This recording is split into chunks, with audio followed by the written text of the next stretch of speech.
Let's have roll call, please. Jen, Mike Dolson, I'm here. Tom McDonald, Here? Jennifer Finley, Jim Molitor, Carol Langford, Danielle Matt, Bing Matt, James Steele Jr., Here. Martin Charlo, Present. Len Tutis. Martin, could you pray this morning for us, please?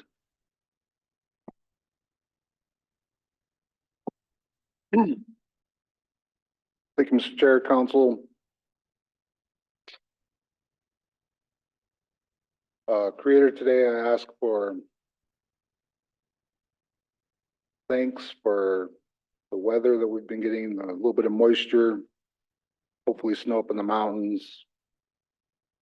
Pray for our people today, all the ones that are struggling, mental health, physical health, ones that don't have stable houses or income or the ability to make a living. Pray for our people who are incarcerated. Pray for them to get fair justice and equal representation. Prayers for our decisions today. Make the best ones for the future generations and people traveling today. And the rest of the week, all of our colleagues on travel, let them come back safe. And praying for all my friends, all my enemies, and everyone in between. So much. Thank you, Martin. We do have a set of minutes from the, I believe the 8th, is it? February 8th? Can we take a look at those minutes? Mr. Chair, I have a correction. Go ahead. A couple corrections on the very, just before lunch. The marketure paragraph at the very end. We need to put, Jennifer Finley had recommended the signage. What I had recommended is that, how would you say it, the places that we have that are releasing land to, we need to have that organization understand or consider the value of that land as an in-kind contribution. Trying to think of how to say that. That was what my comment was, but the signage part was Jennifer Finley. So if you could maybe put James Steele Jr. stated that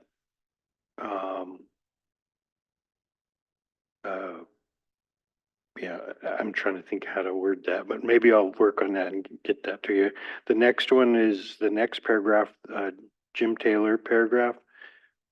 James Steele Jr. discussed the gaming control board. There are tribes, the tribes in Montana are limited to 1 seat, and all the tribes that have Class 3 gaming compacts should have a seat on the gaming control board.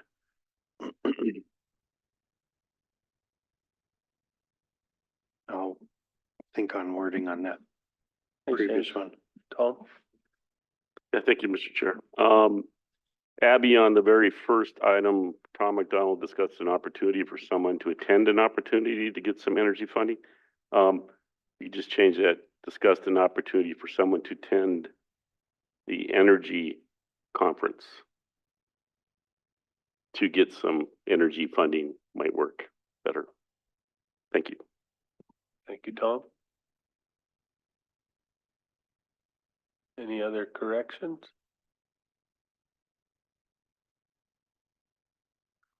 Entertain a motion to accept the minutes.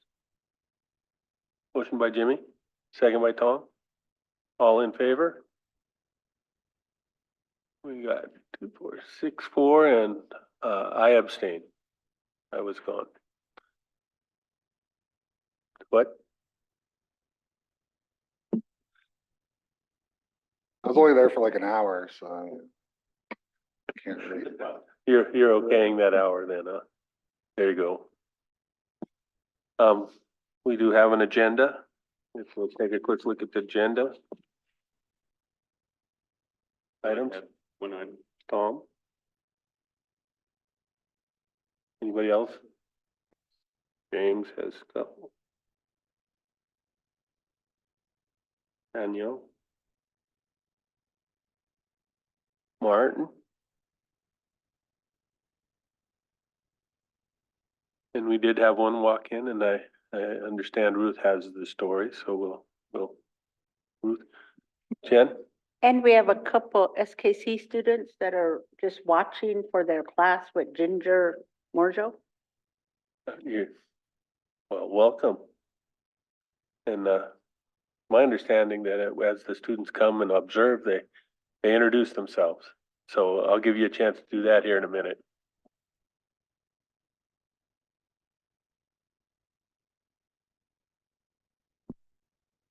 No other additions?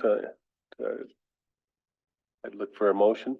Motion by Tom to accept the agenda with with additions. Second by Danielle. All in favor? Unanimous. Okay. Well, we'll start with having the SKC students introduce themselves. We can.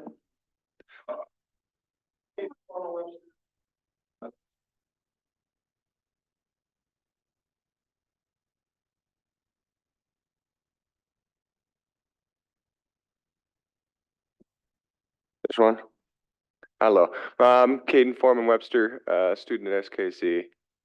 Think I transferred in, so I don't know what I am exactly, but we'll just say a junior. But yeah, I'm in the tribal administration and government, so for one of the classes for Ginger, we got to come over here and learn a couple of things. So figured we could either do the online ones and watch the ones from COVID, or get some new ones. And I figured it'd be more fun to come watch new ones. Well, welcome, and we'll appreciate you being here. And I think I started that way back when. All right. So it's Thank you. before TV. Hello.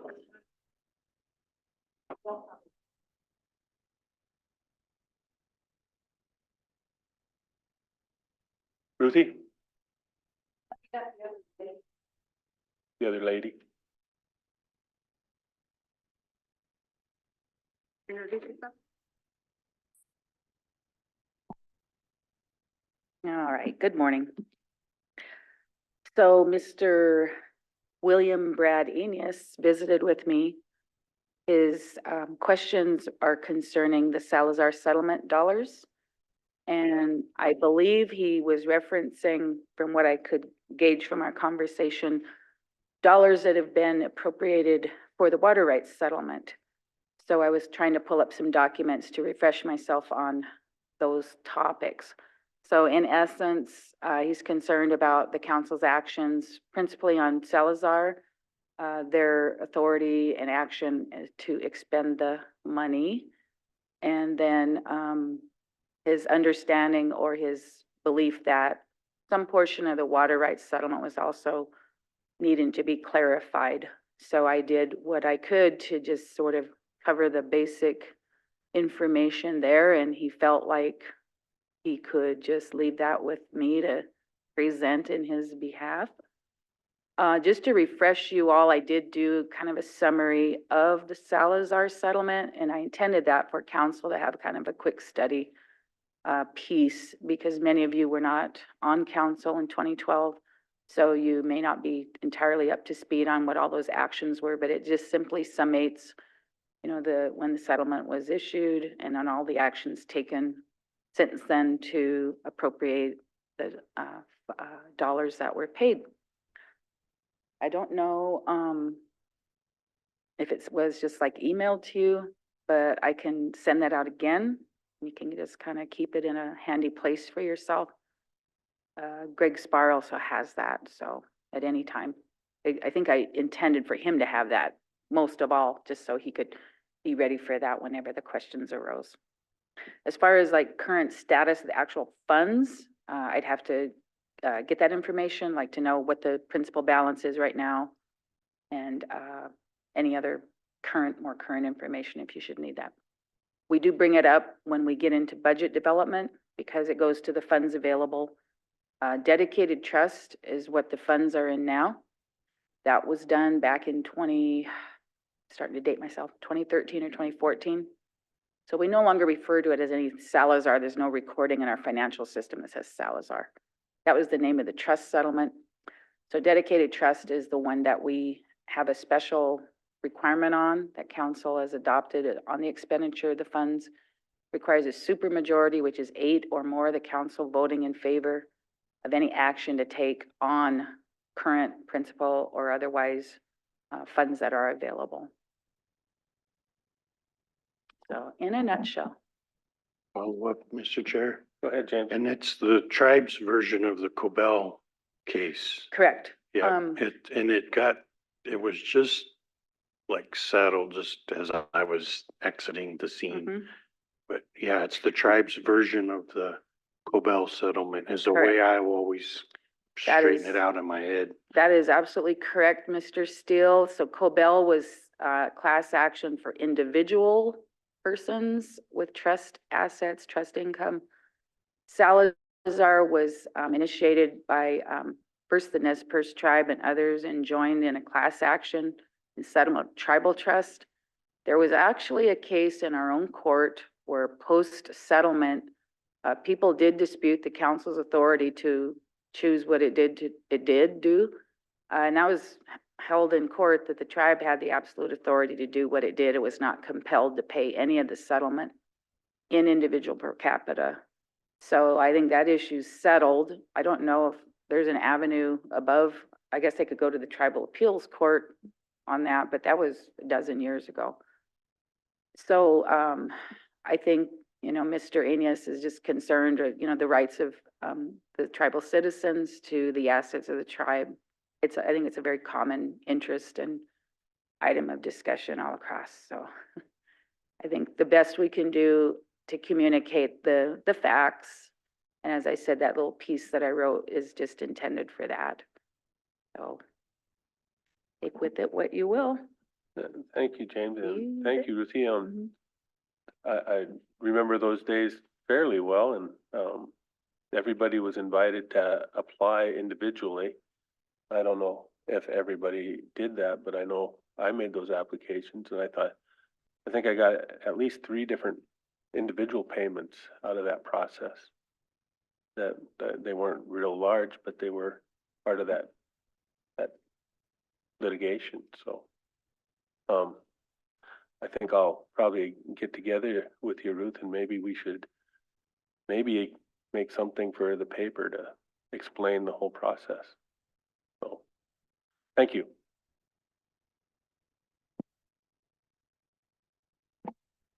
Mr. Chair, Go ahead, James. can I elaborate as to why that is a continual issue in my opinion? When Salazar got settled, all the tribes around us were paying it immediately out, just like that. And so our people started seeing all the tribes around us paying it out just quick. And we drug our feet. We didn't say nothing. We were quiet. We didn't say nothing. At the 11th hour, we finally did something. To me, that goes back to my concern with the communication effort. We need to be ahead of these kind of stories and gotta kind of, when you see other tribes doing stuff like that, it's gonna come back here, and that story is out there. And I think you're right. We need to try to correct as best we can. But it's an instance where you have to have a nimble communications effort. They need to be nimble, they need to be proactive and on those kind of stories that we may not see, but they should have a pulse. They should be here. They should have been here the other day when we had the Kootenai Culture Committee here on the hunting thing.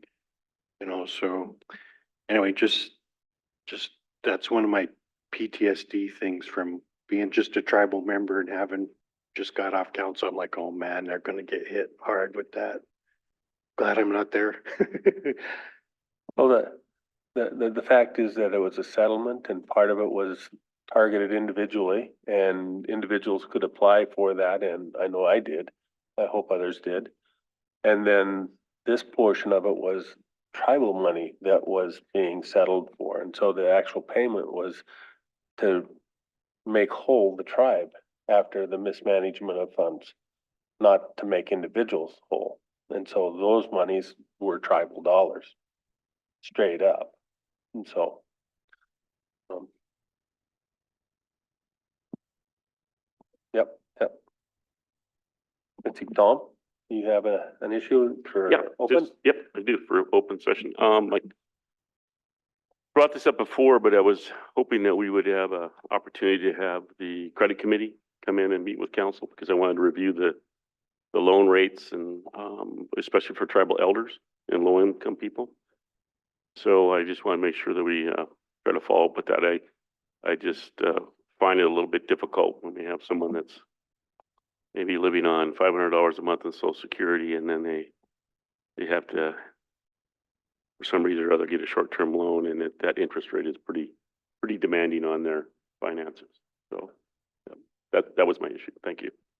Thank you, Tom. Jen, I can try to get them scheduled on Thursday. that would work.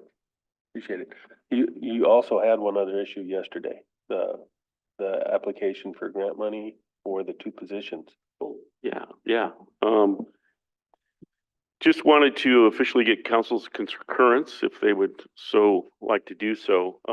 We were working with, a large group of nonprofits that, protect open space.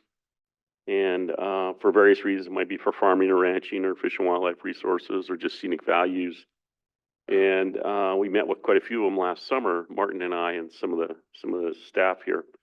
And one of the outcomes of our workshop that we put together was to try to seek funding for a tribal staff person that could work with all the nonprofit land trusts and nonprofit organizations like the Nature Conservancy or other places that might be into land management or have easements on the land, and to try to get language in those easements that would allow tribal member access to those properties for whatever reason. And so right now they're in the final stages. They've identified two different funding sources, I believe, and they just want our concurrence to apply for that on our behalf. And this is through the Heart of the Rockies organization in Missoula, and they represent 26 land trust organizations, and they help start up land trusts. And so they would apply for funding for two positions, one that would be housed with them and then one that would be financed by them but housed with us. And it'd be strictly working on that task. So I just wanted to make sure council was okay with that and there was a consensus for them to move forward. I tell them to go do it. Thank you, Tom. Is there any objection from anybody on council? I actually polled Len and Carol and Jennifer. I didn't get an answer from Jennifer, but Carol and Len are on board. Any objection? Go ahead. Limits. James, you have a couple issues.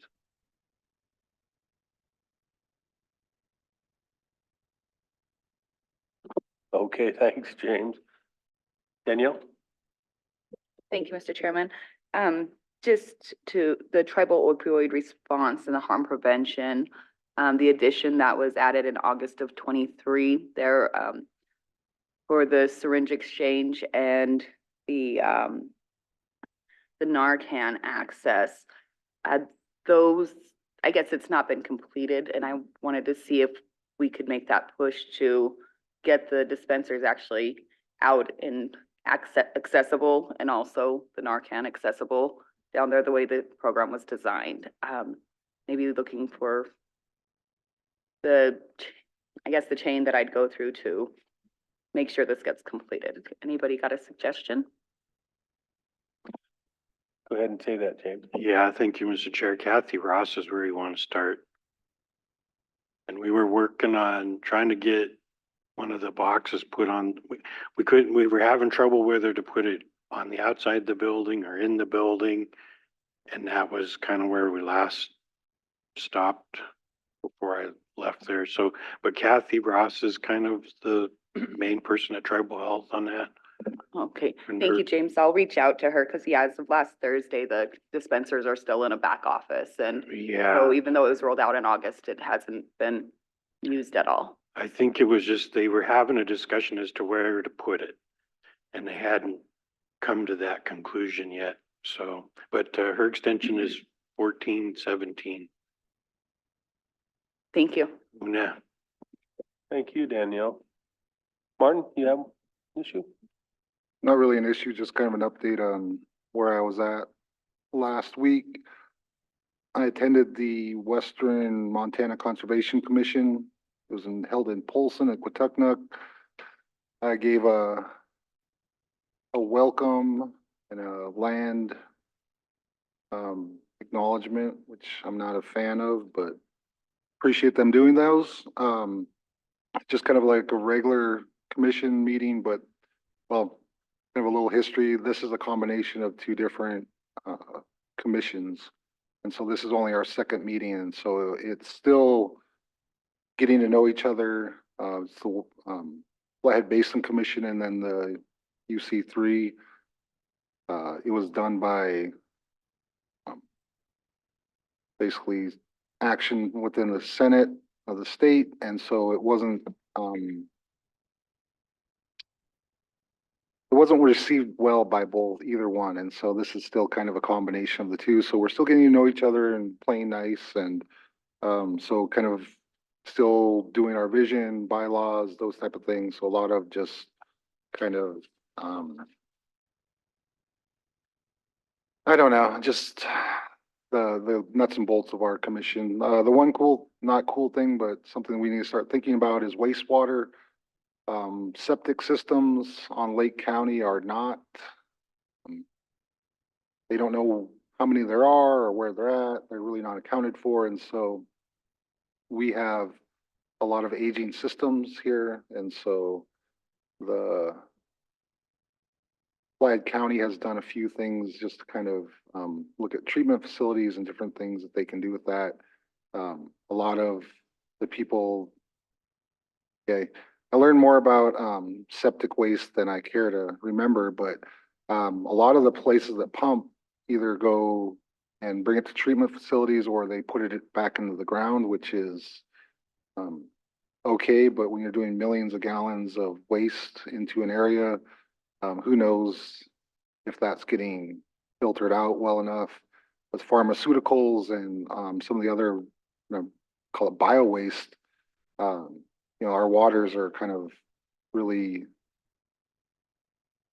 threatened, I think. And so that's something I think we should look into as well as an organization. I know we have some good things at housing, but, wastewater treatment and, septic treatments are something we really should start thinking about as a tribe, even if it's just cataloging all the systems we have, kind of getting the age on them. We kind of have an idea of when they break down, and that's usually about 30 years.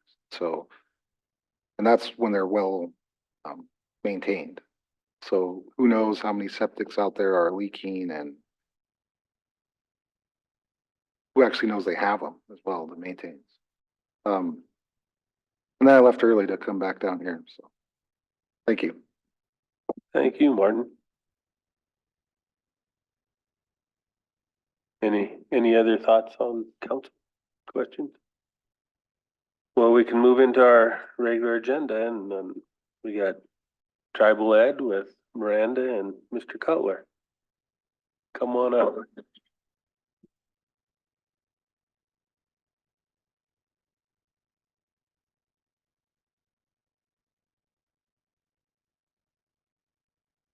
Good morning and welcome. Good morning, Tribal Council. So today you guys will have the presentation from the Polson School District, which is their Indian Education Report. And we've got Mike Cutler, who is Polson's Superintendent, and Betsy Wade, who is their Curriculum Director and Title VI Coordinator.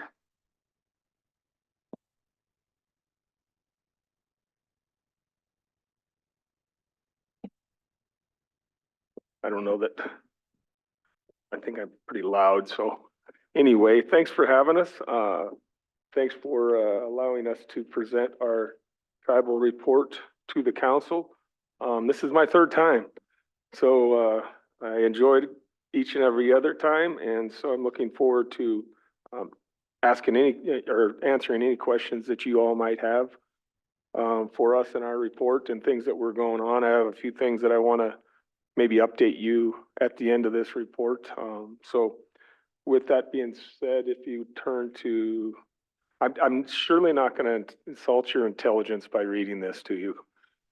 There's some things that I'll maybe highlight or talk to you about, and then open it up for discussion or questions at the end. So, and if there's anything on one of the pages, page 3 is where we'll start, that you would like to talk about or ask a question about, please feel free to do so. So the first page of our tribal report, you'll see, you know, basically our demographics and our Smarter Balance test. I will note that the Smarter Balance test is the test that's statewide given, and that is changing again. We are, and I'm sure the other schools reported that the state is requiring a different test, which in my mind will be better for us. It'll give us better data. However, it's going to take us some time to get to that point. But if you look at our scores, some of them are alarming, and there's no two ways about that. We've got to do a better job with the state testing. Now, I will be the first one to say that state testing doesn't always tell us the story of what's going on in the schools. A lot of these tests, standardized tests are not designed for students in Montana and things like that. So I'm not going to sit here and give you excuses or anything like that, but the one thing I will say is our attendance, and I think this is a national thing, not a Polson thing or a Lake County thing. Our attendance is a direct reflection on our test scores. If you look at the amount of students that are proficient and not proficient, it is directly reflective of their attendance at school.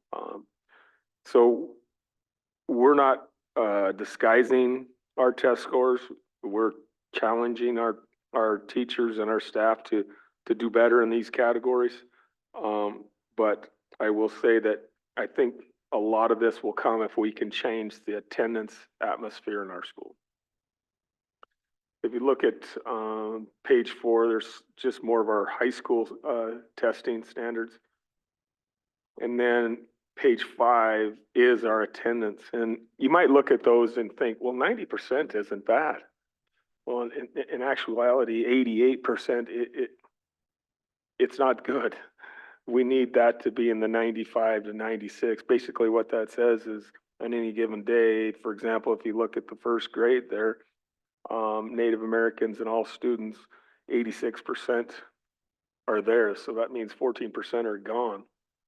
And, you know, we're trying to get these kids to go through the curriculums and educate these students.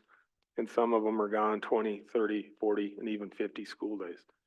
And so when they do return, they're back, or they're lost because they've missed so much, and so on and so forth. So we have a school improvement committee that we've put together that we're trying to address student attendance. I believe the majority of student attendance starts at home. I think there has to be a bigger impact from parents to get their students to school. But regardless, it's a shared community responsibility, and we surely want to, as a school, to take our responsibility, and we've got to improve these. So I don't want you to think at those numbers like they're pretty good, because they're really not that good attendance-wise. 90% on a test is not the same as the 90% for attendance, if you understand what I'm saying. You look at page 6, our discipline. You know, that's pretty standard. I don't know. I didn't do a comparison from year to year, but I think that's pretty much the way it is. Obviously, you all have been through middle school, and I would explain a lot of why we have more suspensions and things like that in the middle school. I don't know that I would ever think that that would change as far as maybe the difference between Cherry Valley in the middle school or the high school in the middle school. It's, that's a tough age group. And we have over 500 students in that building, ages, grades 5 through 8. So talking about some IEFA implementation, as you know, I think you would know that Rodney Firstrake is our cultural specialist, and he does a lot of tremendous things in our schools. Just for example, the trapping that we're doing right now in the Cherry Valley, page 7, there's there's a weekly language lessons, sign language lessons. And then one of the things that I highlighted here is the book by George Smiles, Journey to the Lake, that is being taught. So we're excited about all those things. And then down below, there's some professional development trainings that we allow our teachers or try to get our teachers to go to. Page 8 is more of the same things in Linderman. Page 9, PMS, and then PHS, page 10 and 11. So if there's any questions at this point, I'd surely entertain answering them for you. And then of course you go to page 12, extracurricular participations and things like that. One thing that I'd like to talk to the council about is we're Mr. Keller, oh, I'm sorry. Tom has a question. Thank you, Chairman. Actually, I have quite a few questions. Sure. Okay.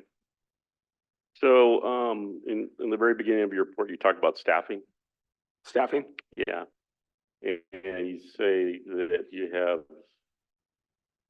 9% of your staff is self-reporting as Native American? Right. Yes. And then your total population count for the school is 37% Native American? Yes. So what is did you have a goal to try to get more Native American faculty then? We'd absolutely love it to have more Native But I American. mean, do you have some strategy to do We that? just don't have anybody applying. Oh. There's some more opportunities that are going on right now at SKC that we're excited about. We've got some student teachers that are both in Linderman coming in. So we're hoping that those turn into opportunities for our Native American teachers. But yes, we absolutely would love to have more. Are any of your staff administrators or principals or vice principals or anything like that? Native American? Yeah. No. No.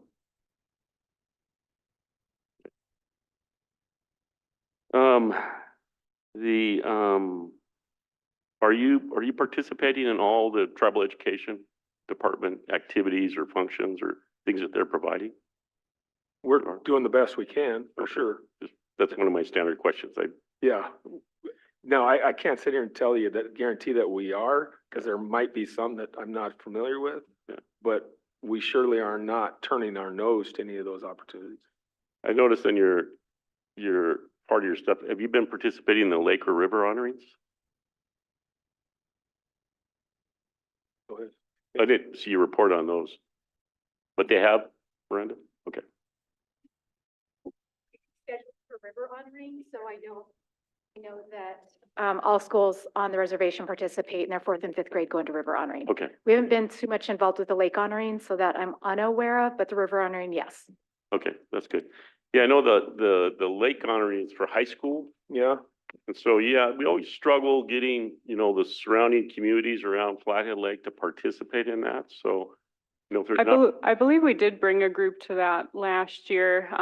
Amy Williams with the Indigenous Immersion Program. I believe those students were. When is that? well, it's in the fall. The river honoring's in the spring, before school lets out, and then in the falls, usually the lake honoring. I might have been thinking of the river honoring, but, The river honoring goes for a couple of days and the lake honoring is just a one-day event. we'll definitely look into that. Make sure that we're a part of it. Been doing it for quite a few years. But yeah, I don't think, you're not part of scheduling that one, Miranda? Okay. That one's done completely in-house through Stephanie Gillen in the Fish and Wildlife Division. And you know her, Betsy. So check in with her. You know, talking about curriculum, I know that one of our fellow colleagues up here in council was talking about a civics lesson that June produced. And is that something that's going to be provided in the school? Yeah, so I was able to go to one day of the training this past summer, and then we do have some educators that are going to participate in her upcoming training. I know she did one in December as well. I don't think anyone was able to attend that one, but it's something we're really excited about. We're bringing economics back as a graduation requirement. The state is requiring a personal finance component, so we're going to meet that with our economics class, and a big part of that economics and government that all of our seniors will take senior year. I'm really hoping we can integrate that tribal civics curriculum. It's pretty impressive, all the different videos, and I'm excited about it. So I'm hoping we can incorporate that. Cool. That was all my questions. I did have one question. I noticed that the Constitution, the tribal Constitution is reviewed by one of the classes. I didn't see any reference to our treaty, and I think our treaty is actually vitally important to the education of everybody on the reservation, so. Yeah, I don't think they put it in the report, but I believe that it's covered. But I don't think it's in the report. So sorry about that. And then one other question I had was, when you look at the out-of-school suspensions and Linderman, Native American 14, non-native 3, it was quite a difference there. Major. I was wondering, is there an explanation of any sort there? And I know you mentioned that there are a lot more suspensions in the middle school. I understand that. I really do. But I don't have an explanation for that, and I don't, as a superintendent, I don't know who those kids are. I'm sorry, but I can't give you an explanation. I know that the principal, Mrs. Wilson, when she suspends a kid, it's her last resort.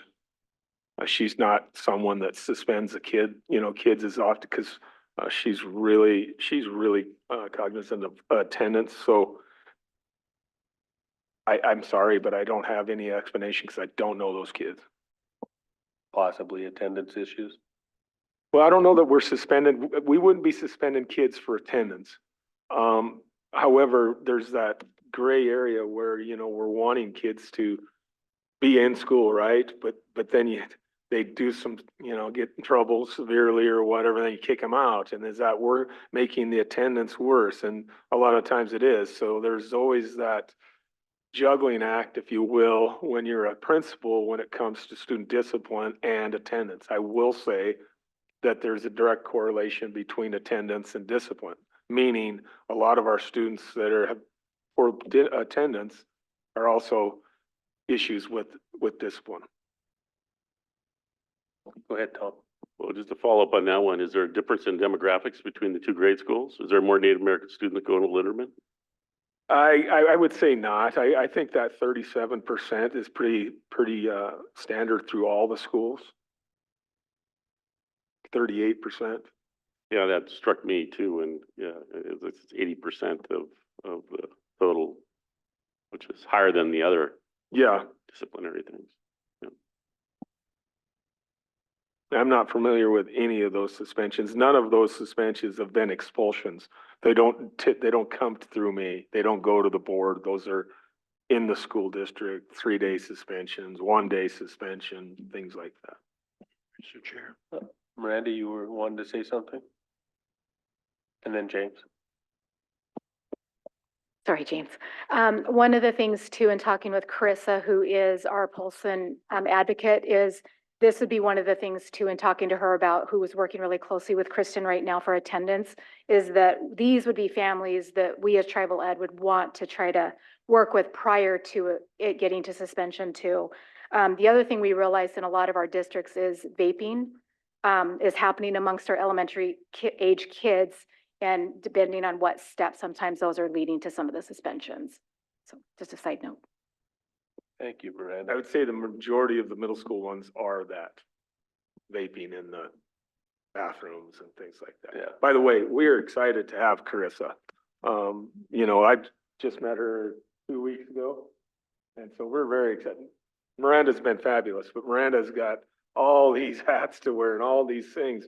So we're very excited about Carissa, in the role that she's gonna play in educating our students.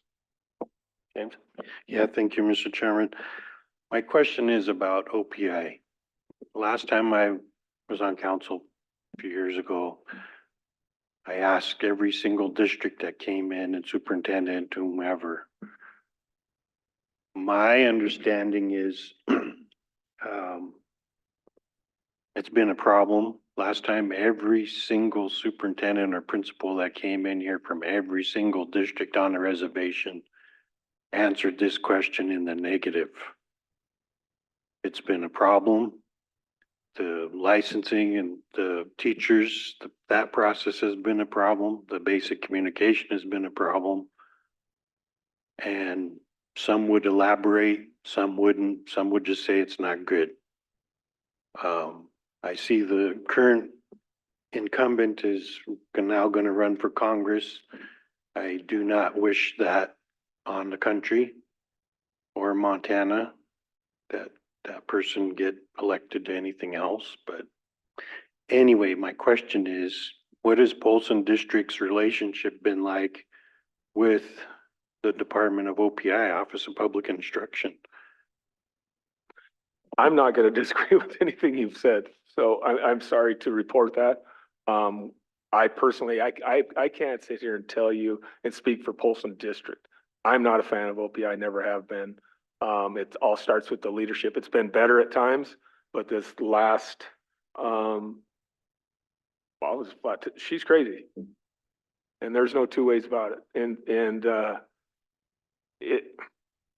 It just trickles down. So and that's from Mike Cutler. That's not from Polson Schools, but our relationship with OPI is we do what we need to do to satisfy all the nonsense that they require.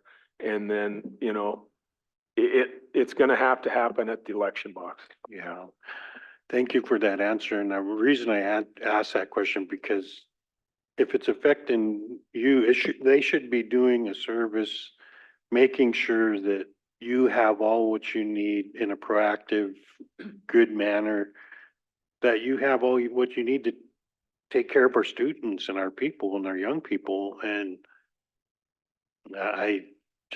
that bothers me because that affects all the students that we're talking about here, directly or indirectly. Our native students are affected by that relationship, that those folks, and it's coming from there. Because when I've talked to each individual, your colleagues in the different districts, it's been the same. Yeah. It's the same, and it don't matter if it's a little school or a big school or class A, you know. And so that, it goes to getting the vote out for us as a tribes, for us being proactive on it, knowing who these people are that are running for these other statewide offices are just as important as the governor, the senator, and oftentimes more so because they're dealing with our young people. In our case, more so. More so, yeah, definitely. I wholeheartedly agree with you. And, you know, so that behooves us when, you know, we have those candidates come in here quite often to, you know, just introduce themselves. So when we start seeing those candidates come in here, what are some things you would suggest that we ask them Those candidates, that are? what are you going to for the do for the OPI? school? Yeah, The what should we question I'd ask them? ask is, what are you gonna do for the school as opposed to what are you gonna mandate from the school? Because what we do at the school level, my level and Betsy's level is we manage mandates, reporting and those reporting systems change all the time. And for example, one reporting system doesn't coincide with the other reporting system. So we're entering the same nonsensical data time and time and time again. And the bottom line is they don't even look at it. You know, I know of school districts, we haven't done that. Maybe we have, maybe we haven't. Put stuff in there to see if they're even reading it, and they're not. So a lot of times we're doing nothing more than satisfying their requirements of data entry. And one of the things that OPI is having problems with now is it's, in my opinion, again, I'm not speaking for Polson schools, it's in such dire straits that no one wants to work there, and they're so understaffed. And so that problem I just stated to you is exaggerated because no one's there to do that work anyway. But yet the mandates are still coming down, and I spend I probably spend personally 60, maybe 70% of my time is based on reporting to OPI. I don't see myself as an educational leader. I see myself as an educational manager, and that's unfortunate. So reiterate your question, we should ask them. What can you do for us as opposed to what are you going to mandate to us? Thank you. Go ahead, Tom. Thank you, Mr. Chair. Just one comment and tearing off of what you just said, that last statement about people leaving the office. Martin and I golfed with a guy that left the job there this summer with the governor's cup. And yeah, it was interesting talking to him. This question is about extracurricular activity, and maybe Betsy might know this answer. But I heard this last night, and it was about sports, about basketball. Well, we're talking about basketball. But there used to be a waiting period for someone to become eligible if they transfer from one school to another, and that has now been shortened or No. changed or not? No, it depends on if you're talking about high school or junior high. High school. High school, yeah, that's the same. It's still 90 days. Now, it's been challenged multiple times, and now what has changed is if it's a change of custodial parent, for example, if their parents are divorced, you know, the kids get a one-time transfer free of charge, if you will, from one custodial parent to the other. So there's, over time, it's greater than just 90 days.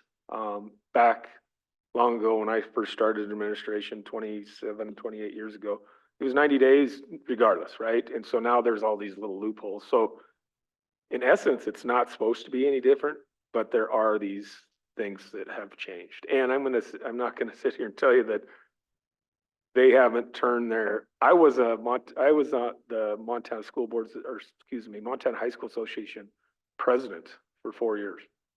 And I'm not gonna sit here and tell you that they haven't turned their eye on things as well. I was involved in a couple myself that had nothing to do with transferring, but had everything to do with recruiting. And you might have read about them a few years ago, but anyway, I don't know if I answered your question. I just think there's loopholes that some people get through and some people don't. Now, in middle school and junior high and grade school, there are no rules. There are no transfer. No, Mike, I just heard that it just went away. That there No, was that's no, not true. there's That's no, not true. that was the rumor I heard last night. Yeah, that's not true.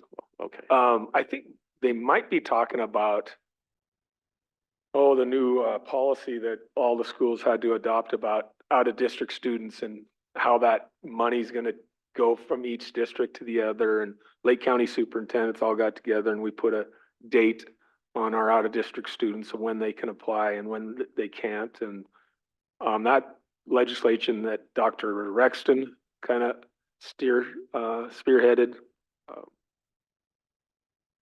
I'm not a fan of that as well. But in my opinion, it was approved through the legislative session without people understanding the tax implications. In reality, it increased taxes for the locals to come up to reimburse those monies that we're going to be losing. So, and I don't think the people realize that. And anyway, that might be what they're talking about. I'm not sure.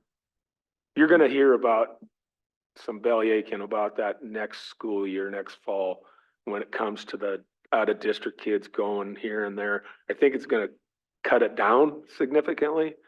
But with that being said, if a student transfers to Polson and to Ronan, we have to write a check to the Ronan School District. So that's gonna be kind of a business manager nightmare. But I'm sorry, I got off on a tangent. No, that's all good information. Thank you. Other questions for Coulter or Betsy? If I may, oh, I'm sorry. Go ahead.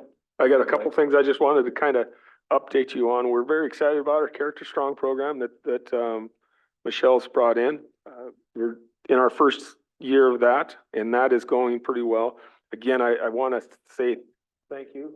We're excited about Carissa. Our project aware, our immersion program is going great, and I wanted to give you a little bit of an update about our building project.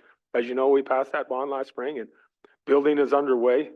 Linderman School slab was poured last week, and if you happen to be in Polson, drive by, the walls are going up as we speak.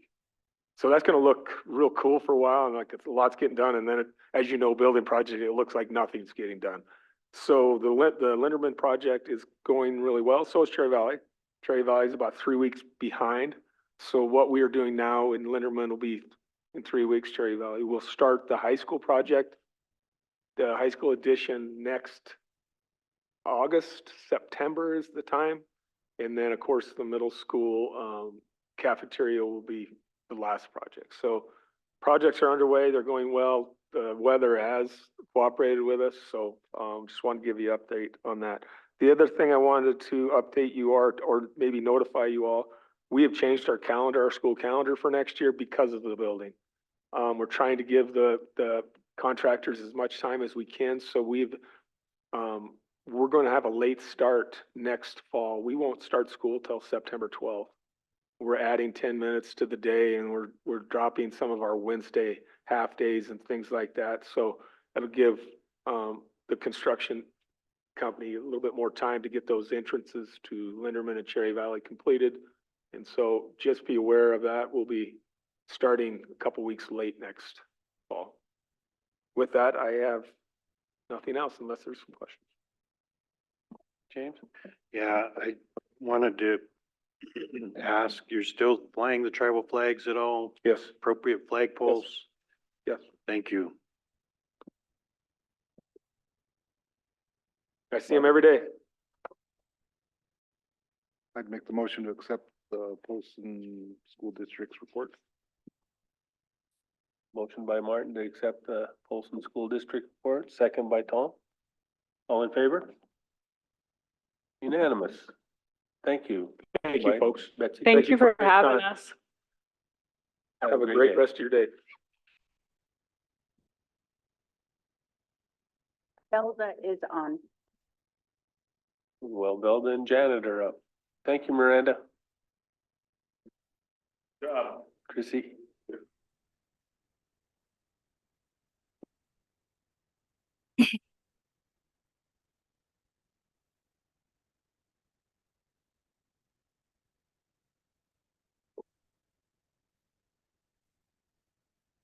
We got a lot of work to do.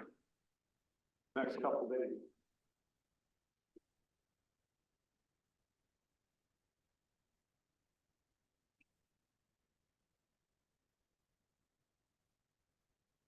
Okay, thank you. Good morning, Belda. Good morning, Janet. Kisukwithnam ituum natsuking. Today we would like to request a letter to be issued to the Ronan City Council to change the designation of the property you designated for the meat processing plant in Ronan. It's on Mink Lane. And we've been working on the environmental record and other issues, site planning and all. But we just need this step enacted so that we can complete our surveys and everything else. And Janet, I see you're in there, so you can explain a little bit more about what we're trying to achieve here. Okay, thank you.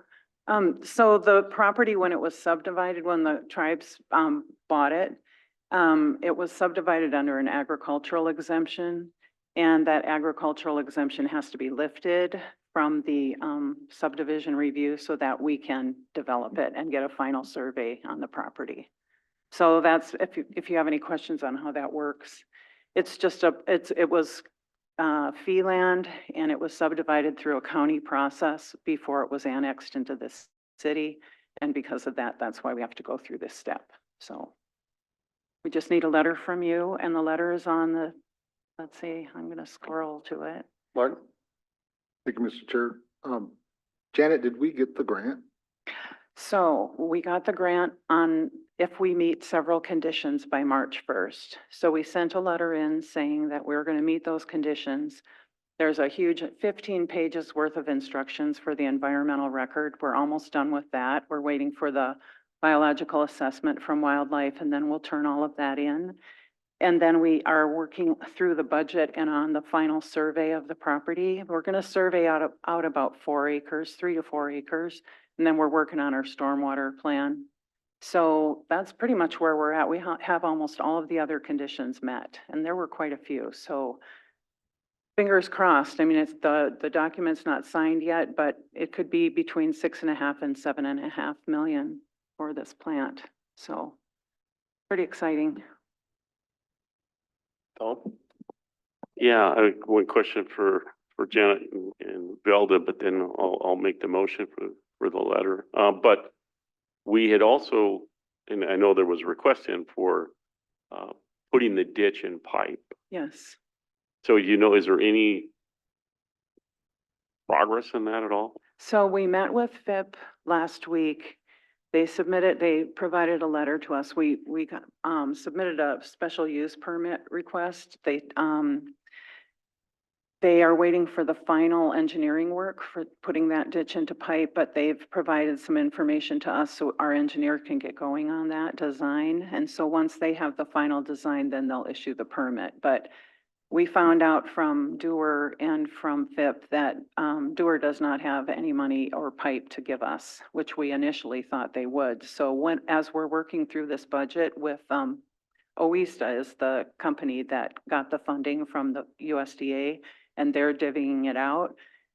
As we work through the budget process with OISTA, we're hoping that we can use some of the grant money for that pipe, but we don't know for sure. We're negotiating. Go ahead, Tom. What did how did they come up with the justification they don't have money to put that in a pipe? They said, That's part of the Betterment Fund. they said it's not on their priority list. Well, that doesn't make any difference. If it's on our priority list, then it's on our priority list. If you would like to issue an order to I know them, the funding can be used for that. if you would like to issue an order to Dewar, I'd appreciate it. We would I- appreciate it. I would make a motion to, and I do this because it's in the best interest of that property and for this facility, is to have that in a pipe, not an open ditch. So I would make the motion that we direct Dewar to use their betterment funding to put as a priority this small project for the processing plant. Is this something we could ask Dewar before we actually do a motion on it directly? Excuse me, if I could. Because Dewar hasn't had notice of the possibility. Oh, they have. They've talked to them. We've talked to them and we got an email and we were denied. When I talked to them, they said they're working on this project over here and they wouldn't get to it till years. Oh, it's not that they don't have, Oh, they have money for it. okay. It's listed. It might be the engineering staff time that they don't have time for, but if we get it engineered, you know, and we could even install it, I would think, with our contractor as we're doing the earthwork, they could pay for the pipe. You know, I know they don't have it they said that they don't think they have it in stock right now. But, you know, maybe if they could help with that cost. Motion by Tom to initiate pipe for the meatpacking plant processing area. Second by Martin. Any other discussion? All in favor? Unanimous. Thank you. And Tom also has a motion on the table for the letter. Yes, motion for approval of the Second by letter. Martin. Approval of the letter? Unanimous. Thank you very much. I have the letter here for signature, if you could. Oh, did you already print it? Thank you.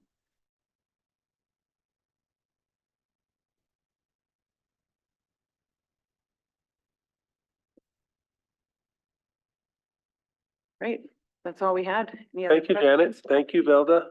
Thank you all. We'll keep you informed when we get final approval after March 1st. Yeah, let's get that money.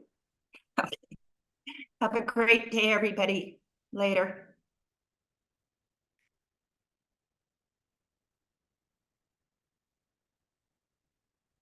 Five minutes and then we'll get Whisper.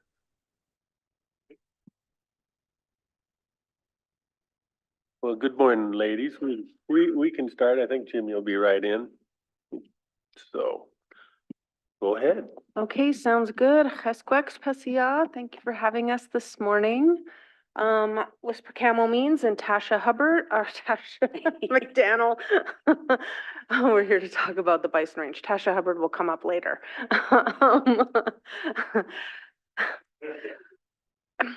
The only two people with the same name that I know. We're here to talk about the annual bison range fee setting schedule and just chat about a little bit of the passes sold and the revenue generated last year after our pretty significant increase in the gate fee and the annual fee, just attempting to capture some more revenue for the bison range. So in FY '22, we sold 2,664 permits. That year, I think the gate fee was $10 per day pass and then $20 for the annual pass. That was coming off the Fish and Wildlife Service having no fee to enter the bison range.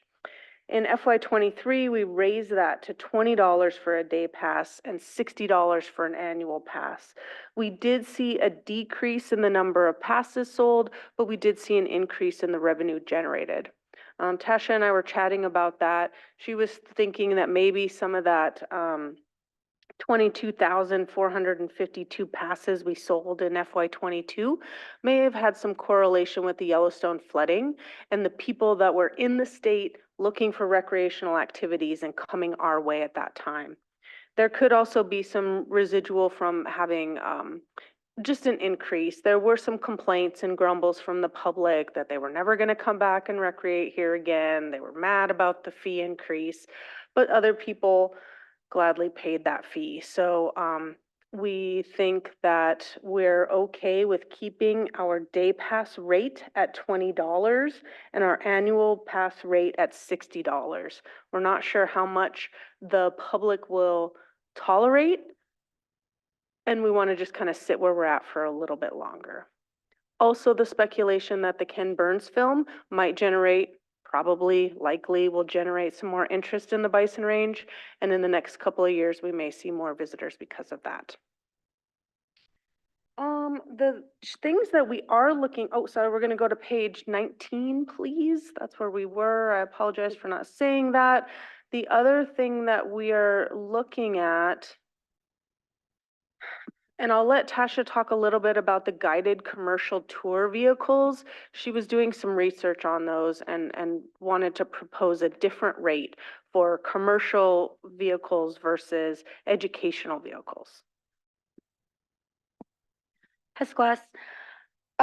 So as I was doing some research and I noticed like people coming out, the commercial tour companies that was coming out, we were only charging about 35. And so I kind of started doing some research on what are the tour companies around this area and what are they charging for people to come out. I found a handful of companies. One was the Whitefish Outfitters. They're charging like $1,248 per person. And as that goes down, it's $600 per person as long as it's equaling the $1,200. So I was like, that's kind of a lot. Another one was the Mountain Shuttle. It's 1 to 5 people. They're charging about $825 to come and tour the bison range. And so those are just a few of them. There was another one out of Whitefish was about $600. So I was like, I think that we kind of need to up that price to kind of meet these tour companies coming in and what they're charging, and that we kind of get a piece of the pie. And so we were proposing that because we did have a commercial van and a commercial bus. We really don't allow anything over 30 feet. So the commercial bus, that would be kind of like the schools that were coming out. So we decided that we would kind of just make those passenger vans and buses for the 35, and then have a whole group on its own of the commercial guided tour vehicles, which we would charge them $60 for them to bring in their guest. Additionally, we wanted to be mindful of nursing homes or places like Mission Mountain Enterprises that bring those small buses out with clients to tour. We weren't trying to target them for these higher rates. So we're considering them more on the passenger van or bus side, where those commercial guided tour vehicles would be $60 per visit. Tasha will write letters to these companies and let them know of our rate increase should you approve it, so that they're aware that we will be charging that rate when they come through per time. And then the educational buses, so that was the school buses, and we raised their rate last year, and we had a lot of complaints. The schools did not want to pay the fee. They were pretty frustrated with us at that time. So the reason that those are in blue on page 19 is we're proposing a lower fee for buses, for educational, the local school buses, where they would pay $40 per year for their big buses, and they would pay $35 if they're bringing smaller buses. And that might be educational camps like the Boys and Girls Club or something like that, so that we're still capturing some, generating some revenue, but that we're not charging them so much that it becomes prohibitive for them to access the bison range. There is language in PL 116-260 that restored this to us, that it says that we are continuing public access and specifically educational opportunities. So we don't want those schools to feel like we're working against them, or however they were feeling. And just to say, like, it's not that we're trying to catch revenue off them, it's just like the road maintenance. It costs a lot for us to go and maintain the roads, and then when we have those bigger vehicles on there. So we just kind of want to make sure that we're capturing some of that money to help repair the roads. You know, this pass right here, they pay that one-time fat pass. Let's say Polson, they're a bigger school district. I think we have about 6 times that they come out, different ones, they can take that pass, and they can use it for all the vehicles. It's not that each vehicle needs to pay that. Like Whisper was saying, we're not trying to hinder them from coming out or anything like that. They come out, we give them 6 hours of education. We, educate them in the museum, do all these different activities. And, all we're asking for is that they do pay that fee for the road maintenance.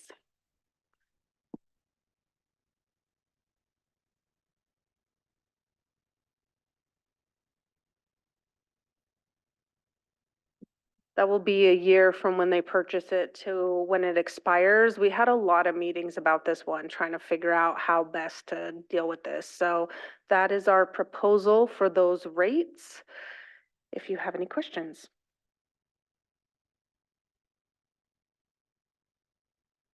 Any thoughts? Question, Mr. Chair. Go ahead, James.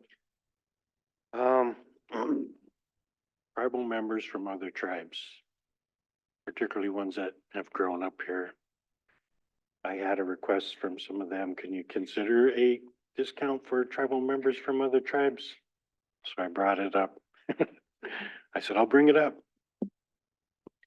Thank you. We appreciate the comment. And for our annual regulations for 44D, we treat members of other tribes as non-members of this tribe. So at this time, it is free for members of our tribe to access the bison range. Should they come with a tribal member and they're a passenger in the vehicle, they wouldn't have to pay because it's a per vehicle fee. But members of other tribes, I feel, would still have to pay the regular fee. We appreciate their business and support. Other questions or thoughts about the proposed rates? Another question. Go ahead, James. If someone wants to donate money to Bison Range effort, what's the process? I was just thinking about some of this today. One, we have a donation account that's been set up through finance, so there is a way. When Vern Claremont passed away, one of the things they requested was donations to the Bison Range in his name. So we worked with finance and contracts and grants to set that up. So I believe that that's been set up. The other avenue is the 501c3 Friends of the Flathead Nation. I think we're still working on how to get all those details worked out. And the reason I was thinking about it today is because we're having more philanthropic groups coming to us and asking how to donate to us. Some of them don't really want to donate to a 501c3, which we have already that tax status, but we now also have a nonprofit. But thinking too about indirect costs, and we try to be upfront about that. But sometimes when they're donating money, they just want it for a project. So I was going to try to touch base with Greg a little bit more on that and how to work our increasing contact with those groups and how to work efficiently with them. Go ahead, Tom. I was looking at the vendor fees. Do you have any changes for that? I just wonder who are the vendors, and is that vendors that are competing with your gift shop? And if they are, why are we allowing them? So the vendors is like food trucks or coffee trucks that want to come out during the summer and set up and sell their product out at the Bison Range. So anything that's not a competitive. Yeah, yep. No selling bison-related T-shirts or stuffed animals in the parking lot. And we didn't receive any last year. Did we? No. We have the infrastructure in place, and we're just going to increase our advertisement more this year to try to capture You're that. going to, sure. You probably heard Janet and Velda here just before. So looks like we're gonna have our meat processing plant going. Are you gonna look for a product that you can generate from that facility to provide at the Bison Range, like bison jerky or bison burger or bison whatever?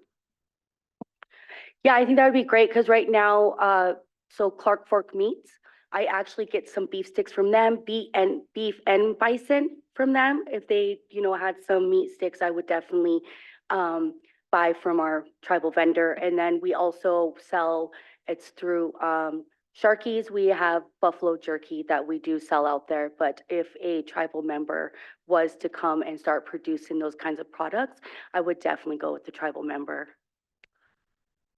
Mr. Chairman, do you have any plans on selling any antlers? No, right now, so we do have James Still that comes out and we do some cribbage boards that he makes out of, they're not cribbage boards, or cribbage antlers, I guess, that he makes himself and comes and sells them to us. But I think that there is something against us selling the antlers. We haven't explored that yet. We have been having our staff collect them off the range because poaching for antlers is still a challenge. In natural elements, we would just want them to decompose on the ground, one aspect, bringing the carbon back to the ground. But because we have that issue, I mean, those guys chased some guy around there all day last year, wearing themselves out, hiking up the hill. He was wearing a camouflage suit. He had his backpack on. I mean, he was out there trying to poach antlers. We get calls from some surrounding landowners who say, oh, I was glassing the bison range and I saw some antlers. Do you want me to go grab that for you? And so we try to get those picked up. I think at this point, we were trying to collect them to build up that structure in the front of the visitor center to make that more attractive, where it's kind of all crumbling, got the antler statue and it's crumbling. We're looking at building that back up, but we hadn't looked at selling them on a market at this point, and I think that we could if we had chose to do so. Well, it's not necessarily on the open market, but I think there's a, me included. I don't mean to say this. I have plenty of my own supply but, I think there's a lot of tribal member craftspersons that would benefit from those antlers and the products they make that would then again come possibly be sold at your gift shop. So, that raw material for craftspersons to make antler art or antler jewelry or antler cribbage boards or whatever. There's probably a demand for that or a need for that if you're just not doing anything with them. So, and you know, at first I'd just explore with the tribal membership, see if they want to, you know, have some kind of opportunity to have those antlers. Thank you, Tom. Thank you for the suggestion. Other questions or thoughts, especially about the proposed rates? And we do have our pavilion fees. Those are not being proposed to change. I think the schools were the main ones reserving pavilions. Individuals, I don't think they were pretty much coming first come, first serve. And with our ADA grant, we are installing some of those amenities out there to try to improve the access to people. So maybe that will increase over time. Page 21 talks about our days to close for the bison range. Again, we brought this to you last year, just kind of as a approval for our off kind of days because we are capturing the general public recreating. So we wanted to make sure that we're open during 4th of July and all the summer months, but then closed for sure on some of those other days. And then lastly, the biggest thorn in our side, photography permit fee schedule. I would say we haven't perfected this system yet, but we're still working on it. I'm not sure if you're getting the complaints from the photographers as much this year, or they probably just are hiding from us or are not coming around. So, you know, we're still catering toward youth groups coming out and taking photos. Tasha had some videography groups that did want to pay the fee to come out. I think one of them canceled, or maybe they canceled at the last minute. We don't charge a fee if somebody's coming out to interview us, but if they're working on their own and doing their own thing, then we would like to have that rate. I think this kind of came up when we were talking about the Buffalo Days film and some of the conflicts that came up there. They didn't want to pay the fee, and so they didn't come to our knowledge. So, those are the full suite. Really, the only change that we're asking for this year is separating out the educational and commercial buses, giving the school groups the ability to purchase an annual pass for a reduced rate, and then to charge those commercial buses per entry. James, you had one more issue? Then go ahead, Tom. This isn't really for the fees, but I remember, back when we first developed the scenic turnout over Valley Hill and then redeveloped it again for the bigger collage and the potential entrance for the bison ranch.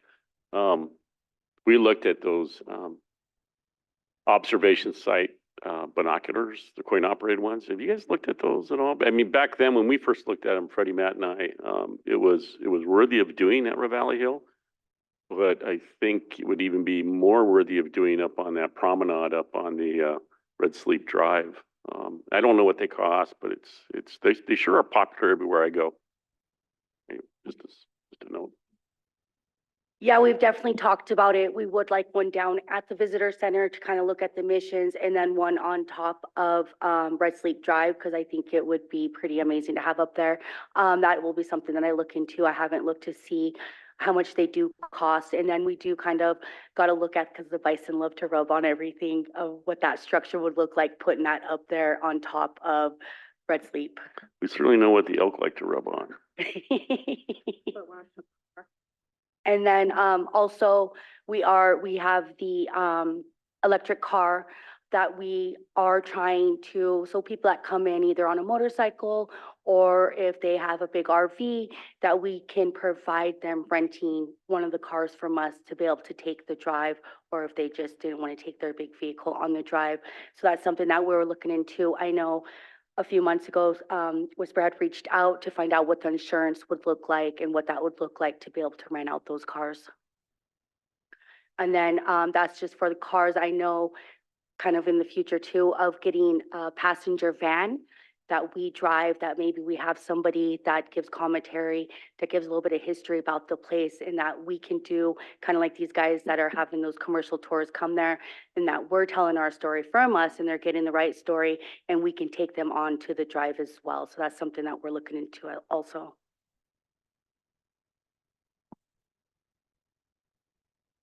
Other questions? Any objections to the proposed fees? If not, I'd entertain a motion to accept their proposed 2024 fee rate. Motion by Tom. Second by Danielle. All in favor? Unanimous. My last thing to speak to you about today is something that I'll also be bringing in the future, but the film Singing Back Buffalo, of which I have a poster right here, will be having its film premiere at the Big Sky Film Festival in Missoula on February 24th at 12:30 p.m. to be preceded with a brunch by the filmmaker. The reason why we are connected here is that CSKT signed the Buffalo Treaty. I don't remember the year, maybe 2018, right before COVID. 2019, Leonard Gray signed that for CSKT. Johnny Arlee is also in the film discussing some of the cultural connection to bison, and they did come out to the bison range to do some filming out there as well. So CSKT, even though it's a Canadian originated film, it talks about bison across their historical range, and we're included in that. The filmmaker would like to come in person, but she would like to invite the chairman and any tribal council members to attend the premiere and the brunch, and I believe she has tickets for people. So when I come back next time, we'll have a short trailer, and then if anybody wants to come, but if you're thinking that might be something you might want to do, oh, sorry, I didn't see the second page. I'm just staring at the poster. If that's something you think you might be interested in on a Saturday at 12:30 in the afternoon, think about the 24th and we'll get a list of people who would like to attend and a guest. I believe it's a tribal council person and a guest.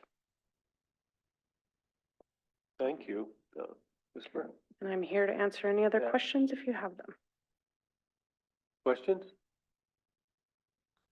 Well, thank you, ladies. You have a good rest of your day.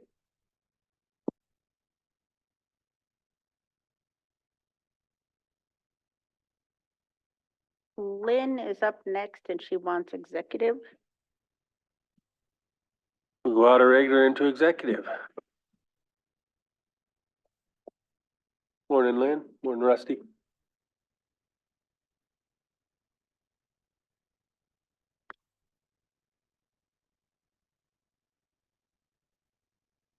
Stop the recording and our SK student will have to step outside.